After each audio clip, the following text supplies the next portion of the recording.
Boa tarde. Para quem não me conhece, meu nome é Amanda. Eu sou uma das estagiárias que está acompanhando as turmas do professor Fábio. E o tema que eu vou trazer para vocês hoje é a Revolta da Balaiada. A Revolta da Balaiada ela foi uma das maiores insurreições que aconteceram durante o período regencial. Ela aconteceu entre 1838 e 1841. E pra gente começar a falar dessa revolta, a gente tem que voltar um pouquinho no cenário político que estava acontecendo. Eu sei que provavelmente o Fábio já conversou com vocês antes, já passou o cenário político da época, mas eu vou voltar aqui rapidinho só pra gente conseguir pegar o fio da meada. Então, quando Dom Pedro I abdica o trono em relação ao filho dele, fica um gap no poder, assim, né? E porque o filho dele só tinha 5 anos, ele não tinha como assumir o trono. E para isso, um poder moderador foi instaurado. Tenham em mente que antes dele abdicar o trono, ele tinha proclamado a independência e por isso era um governo muito ligado à figura dele, ele era o imperador. Então, era um governo muito central, né, muito centralizador.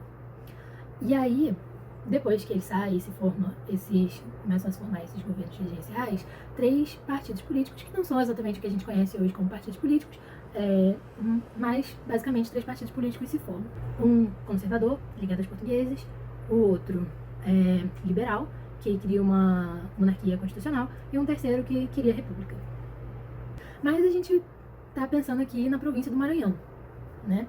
E no Maranhão a gente vai ter 2 grupos políticos fortes, os cabanos e os bentivis. Os cabanos eram aqueles políticos associados mais aos portugueses e os bentivis são políticos mais liberais. Mas o que isso tem a ver? O que o governo central tem a ver com o Maranhão? Então, a gente tem que pensar que até 37, quem estava no poder era o padre Diogo Frejó. E, a partir disso, entra o Araújo Lima, que era conservador. E aí, dentro da província do Maranhão, o Vicente Camargo vai ser eleito presidente e a partir disso ele vai criar dentro da província uma forma de governo ali que os políticos cabanos passam a ter uma forte influência dentro da província inteira, inclusive no interior. E como que eles fazem isso? Eles criam a lei dos prefeitos, a chamada lei dos prefeitos, e em 38, e esses prefeitos passam a ser subordinados diretos do presidente da província. E eles passam a ter muito mais poder dentro das suas cidades. Eles passam a ter poder de juiz de paz, que antigamente os juízes de paz eram escolhidos pela população local.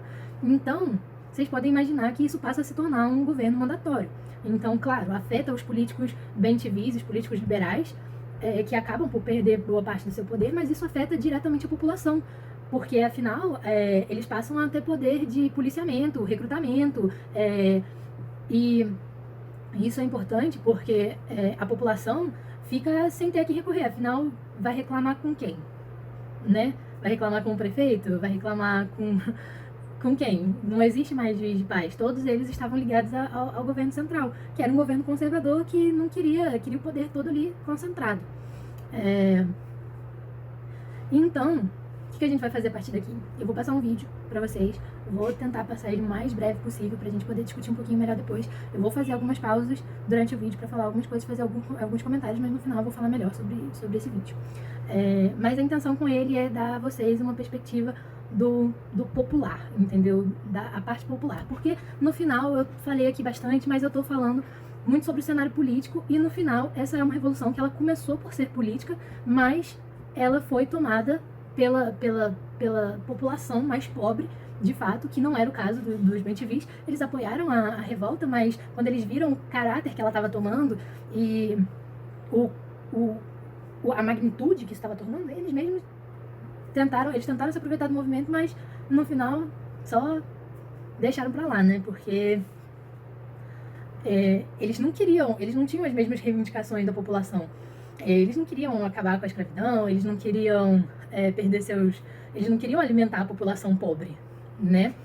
que estava sofrendo com esse governo. Eles simplesmente queriam ganhar o poder deles de volta. Então, agora a gente vai começar a falar um pouco sobre o caráter popular dessa insurreição, né, que é o foco aqui, né?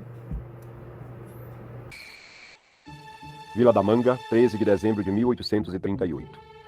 O vaqueiro Raimundo Gomes invadiu a cadeia do povoado para soltar o seu irmão que havia sido capturado para servir ao exército. Raimundo prendeu o comandante e os soldados da guarnição, depois juntou as pessoas da vila e fez uma proclamação contra o governo.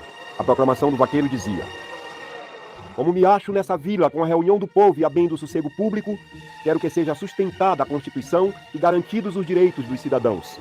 Que seja demitido o presidente e entregue o governo ao vice-presidente. Que sejam abolidos os prefeitos e subprefeitos, ficando somente as leis gerais e da província que não forem contra a Constituição do Império. Nesse trecho aqui, a gente pode perceber a influência dos liberais dentro da Revolução, né? Essa proclamação foi enviada para a capital, onde estavam reunidos os deputados dos partidos conservador e liberal, conhecidos como cabanos e bem-te-vis. Os deputados não se entendiam e acusavam uns aos outros por toda aquela situação. Dois outros personagens também iriam entrar nessa história. O negro Cosme, que todos diziam ser feiticeiro, que assaltava fazendas, libertava os escravos e os acoitava em seu quilombo na Lagoa Amarela. E o agricultor e fabricante de balaios, Manuel Francisco dos Anjos, o balaio. No caso deste, existem duas histórias. Uns dizem que ele entrou na guerra por causa das filhas que teriam sido abusadas por soldados. Outros afirmam que ele entrou na luta para libertar um filho preso pela milícia. O fato é que essa guerra abalaiada durou quase 4 anos. Começou na Vila da Manga, que hoje é a cidade de Nina Rodrigues, e manchou o Maranhão de sangue. Na cidade de Caxias, então a segunda maior do Maranhão, governantes e povo estavam amedrontados. Corria a notícia de que os balaios se dirigiam para lá e iam destruindo tudo pelo caminho. Verdadeiro terror. Eles também paravam em algumas cidades para conseguirem armas e mantimentos. Tinham a ajuda do povo descontente com a política dos portugueses, a quem eles chamavam de cabanos. Da capital, São Luís, os governantes enviaram uma tropa de soldados para caçar os revoltosos, mas a tropa foi derrotada e os soldados ainda se bandearam para o lado dos balaios. Na marcha rumo a Caxias, você vê que no próprio vídeo ele fala que os militares se bandeavam para o lado dos revolucionários. Por quê? Porque muitos desses militares eram aqueles que foram recrutados do povo, né? Então tem esse viés aí. Atacavam fazendas de políticos cabanos que encontravam pelo caminho. Os governantes locais e fazendeiros começaram a se preparar para a guerra e convocaram a população para enfrentar o que eles chamavam de horda de malfeitores. Quando os balaios chegaram, encontraram uma feroz resistência dos caxienses. A luta foi intensa. Os caxienses resistiram como puderam. Mas os balaios eram numerosos e ainda se dividiram em vários grupos, cada um comandado por um líder. Os mantimentos acabavam e as forças dos caxienses minguavam. Alguns fazendeiros, com medo, mandaram portadores para propor um acordo com os chefes balaios. Na verdade, eram pessoas do partido Bem-te-vi que queriam tirar vantagem da situação. Ao final de 40 dias de cerco e refregas, os balaios tomaram a cidade de Caxias. Enquanto isso tudo acontecia, escravos aproveitavam para fugir das fazendas e se refugiar no quilombo da Lagoa Amarela, comandado pelo negro Cosme.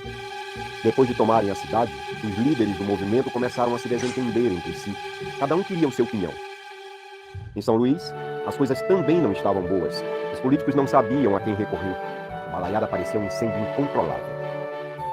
Mas no Rio de Janeiro, a capital do Império, as providências já estavam sendo tomadas. O imperador enviou o coronel Luiz Alves de Lima e Silva para resolver a situação no Maranhão. Ele chegou a São Luís em 7 de fevereiro de 1840 com todo o apoio que precisava.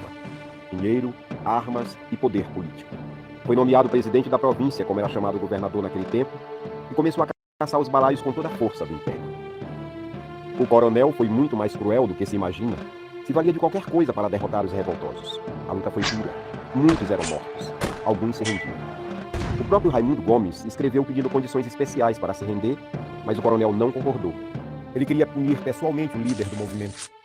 Sem alternativa, Raimundo Gomes procurou o negro Cosme e propôs aliança.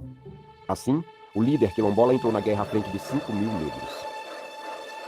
Uma tática do coronel foi propor a líderes balaios que traíssem os companheiros em troca do perdão imperial.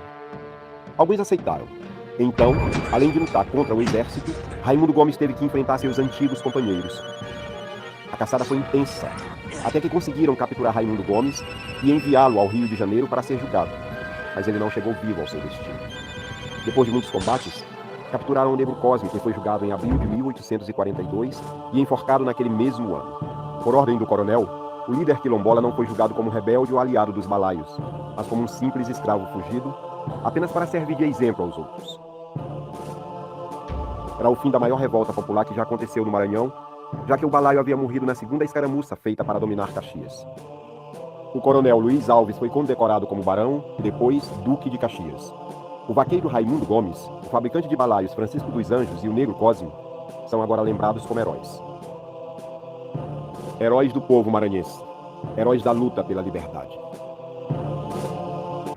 Então, galera, tudo bem? Espero que vocês tenham gostado do vídeo, desse curtazinho. Eu achei ele, assim, fantástico, historicamente falando, e achei que ele conta a história da balaiada a partir do seu caráter popular, de uma forma divertida e interessante. E ele, como qualquer obra, a gente tem que sentar e pensar um pouquinho sobre isso, sobre as reflexões que ele pode trazer pra gente, e é sobre isso que eu vou falar com vocês agora. Tem alguns pontos que eu gostaria de fazer aqui. Então, primeiramente, eu queria falar sobre a liderança do movimento. Ele fala dos três principais líderes do movimento: o Balaio, o Cosme e o Raimundo Gomes, que era o vaqueiro. Só que esses não foram os únicos líderes. A gente vai ver que existem aí alguns outros que são conhecidos. Vou pegar alguns exemplos aqui, que era Relâmpago, Curisco, Raio, Canaína, Sete Estrelas, Teteu, Andorinha. E esses outros homens eram quem, por exemplo, você vai ver no vídeo falando que cada um na parte que ele fala que cada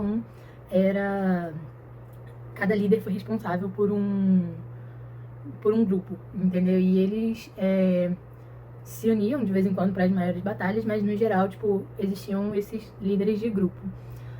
E inclusive, eu não vou saber dizer aqui para vocês quais desses outros líderes aconteceram isso, mas pelo que eu andei pesquisando, alguns desses líderes que eu falei aqui, que não os três que foram os maiores articuladores, né, que a gente já falou aqui, alguns desses, inclusive, depois que a Revolução acabaram, foram sair pelo Estado e começaram a fundar o movimento dos cangaços, né?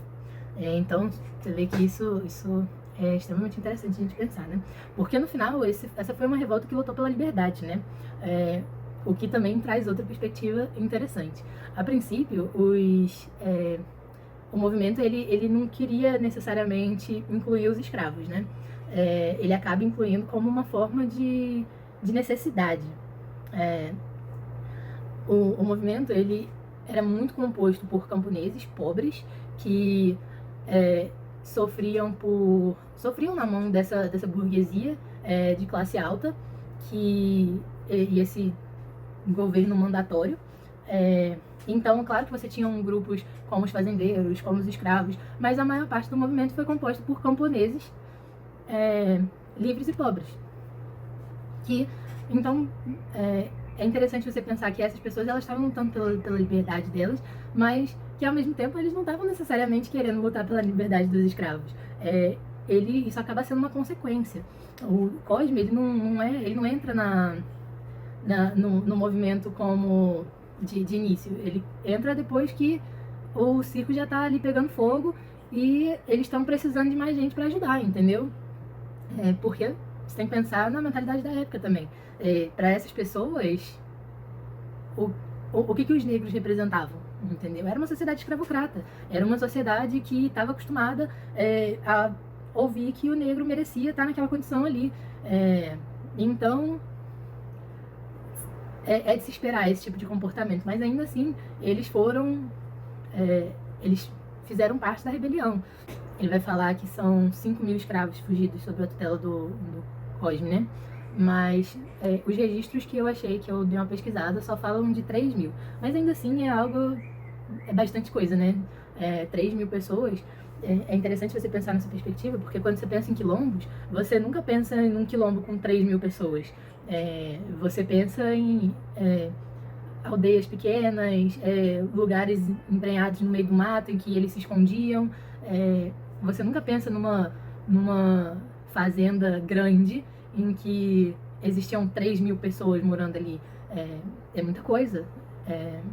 E, inclusive, um dos motivos do Cosme ter sido um dos únicos líderes que foi enforcado, e foi enforcado como escravo, foi justamente para dar o exemplo, porque o Maranhão ele tinha essa cultura, por assim dizer, de escravos fugindo e buscando sua liberdade. Então, quando eles enforcam o Cosme, é numa tentativa também, primeiro, de deslegitimar a sua participação no movimento, segundo, como forma de dar exemplo aos outros escravos do que aconteceria se eles fugissem. E agora, em relação à repressão, né, você vai ter aí o Coronel Lima, né, que deixou pela primeira vez o Rio de Janeiro para comandar uma expedição. Ele era um cara que queria se promover, e quando ele chegou ao Maranhão, ele encontrou uma elite extremamente disposta a financiar a guerra, né, e financiar essas batalhas, além de estar operando sob o comando do imperador, que já tinha entrado, já tinha sido coroado. Então ele chega querendo acabar com o movimento de forma assim rápida e cruel, e ele queria as condecorações que trariam a repressão nesse movimento, né? Ele queria essas promoções. Você vai ver que ele não aceita as formas, ele não aceita quando o Balai tenta se render, ele tenta julgar os líderes do movimento contra si mesmo, diante da concessão de anistia, e ele vai usando todos os métodos possíveis para reprimir essa rebelião. No final, ele consegue, não sem esforço. Foi uma revolução extremamente sangrenta. Muitas pessoas morreram e no final conseguiu ser contida, mas como no próprio vídeo ele diz, essa revolução fica marcada na história do Maranhão como uma revolução que pede pela luta pela liberdade dessa população pobre, a luta por direitos, e que esses líderes eles ficam marcados como heróis dessa luta. É isso que eu tinha para dizer sobre a balaiada. Eu acho que eu já falei até demais, passei um pouquinho do tempo que eu deveria, vocês me perdoem. E é isso. A gente se encontra aí até o final do semestre, e bom estudo para vocês.